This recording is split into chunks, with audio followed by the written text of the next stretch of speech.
I mean, one of the massive pluses that there has been at the club, and even throughout last season, there wasn't many highs, but one of the highs is one that doesn't get reflected an awful lot is the development of the academy and the education programme that's based down there, and that's proved to be highly successful when you get 3 or 4 players that are going to break into the first team squad, the Luke Maxwells, the Giddies, etc. And that's been a plus factor last season, even in difficult times. We're taking that and trying to develop that to the next stage, and we're working very closely with Andy down there, and the reality is that we see that as can only go even further forward, and I think that we're going to try and set the bar and become a beacon in non-league circles, and certainly in full-time football non-league circles, because we have a unique situation, and that unique situation is very much that I think we are the only full-time club in the non-league circles that actually has a working education-backed academy linked to the club. And I think that's we don't say enough positivity about that. It's a huge thing, and we want to take that to the next stage. Part of the development of that, and a sort of byproduct really almost of that, is that we've just completed a contract with Futsal Group, Birmingham based at this moment in time, one of the, I think, the largest futsal groups that's in an evolving sport that's becoming worldwide, nationally worldwide, one of the biggest growing sports in the world, I think, indoor sports.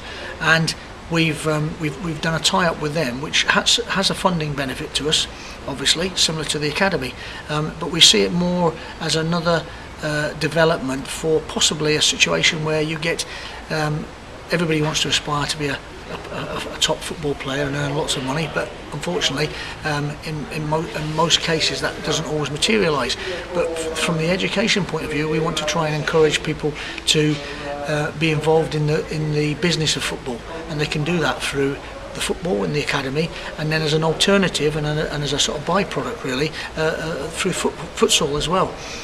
We've had a situation recently where we have over-subscribed for the academy, and Andy picks the selections going forward, and I think we've had 60 maybe this year that haven't quite made the grade. It doesn't mean they couldn't then go into futsal, and we're offering them placements in futsal as we speak. So we might have 50, say, that maybe go into that programme for the first year. It's starting in September. So it's an exciting time, and those are exciting developments, I think, that can give us a legacy for the football club going forward. And it's about creating those opportunities and those options, isn't it, for those young people? First and foremost, through the academy, which, as you say, is developed and is a shining beacon of an example. And this new venture, not only are you educating a lot of young people, but you're giving them opportunities in terms of progressions into employment. Yeah, it's huge, isn't it? Yeah, the business of football nowadays is huge. At one time it was you're either a football player or you're not. Now you only have to look at the top clubs in the higher echelons of the Premier League, and they're employing 5 and 6 statisticians who are just purely guys that have come through an education-backed programme who now study stats. It's becoming the in thing in the Premier League. You could be an agent if that was your idea. You can be in finance. You can be involved in refereeing. You can be involved in secretarial work. There are so many areas of football that you can be involved in. That should be open to youngsters between the ages of 16 and 19, and then the higher education beyond that, because obviously after 19 up to 21, that's the next stage where you can get involved in some of these different arenas. So we're trying to create a situation in the Worcestershire area and Birmingham area where these opportunities are there for youngsters, and obviously that also has a spin-off financially for ourselves as well. And it must delight you in terms of the model of Kidderminster Harriers, from the football in the community scheme, which has been around for a number of decades now. Nick Griffiths and his team going into schools and interacting sort of with soccer classes for youngsters as young as 3, all the way up through the development centre, of course, and then into the academy and the futsal as it will be, almost from ages of 3 to 18 or 19.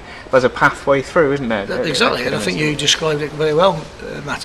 I think that's exactly what it is. We need to build stronger links with those areas that you just mentioned. The community scheme with Nick, I've had now 2 meetings with them to try and understand the great work that they already do in the community, and they have done for many years. And then that obviously evolves into the DC with Phil Gates, and you know, at the end of the day, that's then hopefully spawns into the academy at the right age, and then goes on from there into hopefully the first team area. But I think it's opportunities. It's giving youngsters in the community opportunities all the way through. And if you've got a love of football, as many of us have, you know, I remember in my day those opportunities weren't there, and I think it's fantastic now, and it's good for the club to be involved and have a pathway all the way through. And I think what we do need to work on, and what I don't think has been worked on enough in the past, is the cohesion of it all, is making sure that we're all communicating and we're all singing from the same hymn sheet, and I think that's important as well. So, but those are things that won't happen overnight, you know, I'm having lots and lots of meetings, as you can imagine, and each time we have a meeting we try to put a little bit more meat on the bones and try a little bit more development. I think that's important.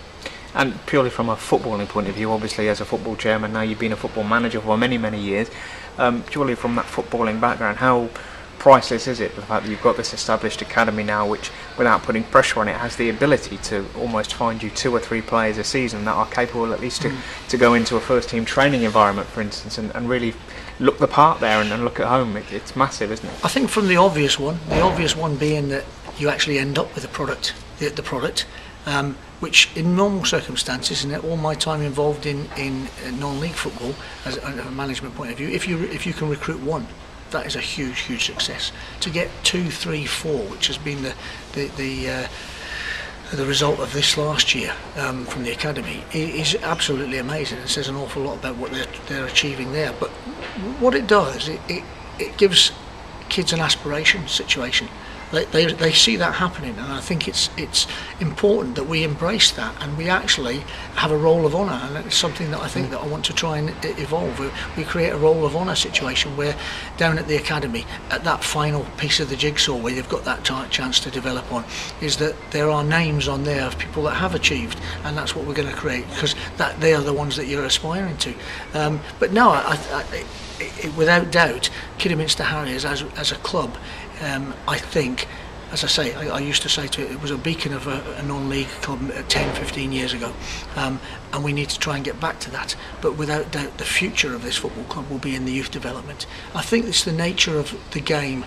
Unless you have got an endless pot of money that can support a high budget and a challenging budget to get into the Football League, then you've got to find other means of revenue streams and other means of actually trying to evolve some players, and homegrown players, as they call it, and through your own schemes is the cheapest form, but it's got probably the most rewarding, because you've actually seen that kid develop all through the years. And I think there can't be anything better than all the various managers that a particular player's had, if he's gone through all the various development schemes and the community, the DC, then into the academy. That would be the ultimate, is that you've seen that particular player develop within your club, and then ultimately that player will move on as is, and there's nothing wrong with that as long as it's progressing, and hopefully that's going to be the situation for a lot more kids in the future, you know.